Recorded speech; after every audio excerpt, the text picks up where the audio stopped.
மேலிடத்துல சொல்றத நீ செய், அப்படிதான் நாங்க செஞ்சோம், அதை செஞ்சதுக்கு எங்களுக்கு தண்டனையா அப்படின்னா இப்ப செய்ய வேணும்ன்றதை நீங்க சொல்லுங்க, இல்ல நாங்க எப்படி அவங்கள சொல்ல முடியும்னு அவங்க கேக்குறாங்க. எதுவுமே இல்லாத ஒரு விஷயத்துல ஒரு மனிதனை வந்து கொடூரமாக அடிச்சு கொண்டு இருக்கீங்க அப்படின்னு நீதிமன்றம் வந்து கடுமையான வார்த்தைகளையும் ஆதங்கத்தையும் வெளிப்படுத்தியிருக்கு. இந்த காவலர்களுக்கு கொடுக்கப்படும் தண்டனையின் மூலமாக இன்னொரு அஜித்குமார் உருவாகாமல் இருக்கணும்.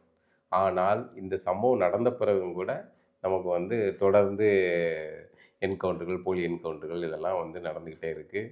காவல் நிலையத்தில் வந்து பொதுமக்கள் பாதிக்கப்படுற சம்பவங்கள்லாம் நடந்துக்கிட்டு, இந்த வழக்கு எல்லாராலையும் கவனிக்கப்படக்கூடிய வழக்கு. ஏற்கனவே வந்து தூத்துக்குடி சம்பவத்தில் தந்தை மகன் வந்து கொல்லப்பட்ட சம்பவமே பெரிய அளவில் நாடு முழுக்க பெரும் அதிர்ச்சி. ஆமாம், அந்த விஷயத்துல அதுக்கப்புறமாவது பார்த்துருக்காங்கல்ல, இந்த காவலர்கள் கொஞ்சம் இதோட நடந்திருக்கும்ல, கருணையோட நடந்திருக்கும்ல. இந்த அஜித்குமார் படுகொலை நடந்திருக்கு. அப்போ இதுக்கு கொடுக்கப்படுற தண்டனைகள் மூலமாக வந்து அந்த காவல்துறையில் இருக்கிறவங்க கிட்ட மனநிலை மாறணும்.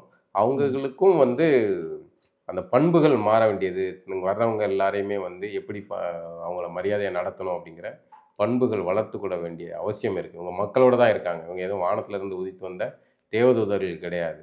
அப்போ அதுக்கேற்ற மாதிரி நடந்துக்கிட வேண்டியது அவசியமானது. நீங்கள் சொல்கிறீங்க காவலர்கள் வந்து மாண்போடு இருந்திருக்கணும், மக்கள்கிட்ட எப்படி பழகணும், அவங்களும் வந்து சாதாரண மனிதர் போல இருக்கணும்னு சொல்கிறீங்க. ஆனால் அதே அந்த காவலர் பகுதியில் அவங்க காவலர் கூட அவங்க மனைவி, அவங்க குடும்பத்தாரெலாம் என்ன சொல்கிறாங்க, நாங்கள் வந்து உபேத ஆர்டர் தானே பண்ணுறோம், நீங்கள் ஸ்ட்ரக்சரே அப்படி தானே வச்சுருக்கீங்க, மேலிடத்துல சொல்றத நீ செய், அப்படிதான் நாங்க செஞ்சோம், அதை செஞ்சதுக்கு எங்களுக்கு தண்டனையா அப்படின்னா இப்ப செய்ய வேணும்ன்றதை நீங்க சொல்லுங்க, இல்ல நாங்க எப்படி அவங்கள சொல்ல முடியும்னு அவங்க கேக்குறாங்க. இல்ல அது சரிதான். அவங்க கேட்கறது மேலிடத்துல என்ன சொன்னாலும் செய்வியா, மேலிடம் மலத்தை தின்னுன்னு சொன்னா திம்பியா, எதை செய்யணும்னு யோசனை இருக்குல்ல உனக்கு. அப்ப செய்ய வேணும்னு சொல்றதுக்கு அவங்களுக்கு அதிகாரத்தை நீங்க கொடுக்கணும். அதிகாரத்தை நீங்க எது, நீ உனக்கு இந்த இன்ஸ்பெக்டர்னா இன்ஸ்பெக்டர் நாற்காலிக்குன்னு ஒரு அதிகாரம் இருக்கு, எஸ்பிக்குன்னா எஸ்பிக்குன்னு ஒரு அதிகாரம் இருக்குது. அவர் சொல்கிறாருன்னா இன்ஸ்பெக்டர் உன்னுடைய அதிகார எல்லை உண்டோ அந்த எல்லைக்குள்ளே உனக்கு சட்டத்தின்படி என்ன அதிகாரம் கொடுக்கப்பட்டிருக்கோ அந்த அதிகாரத்தின்படி தான் நீ நடவடிக்கை எடுக்கணும். இல்லையா நீ மேலேருந்து வர்ற உத்தரவுக்கு ஏற்ப அரசியல் காரணங்களுக்காக செய்யப்பட்டதுக்காகலாம் நீ வந்து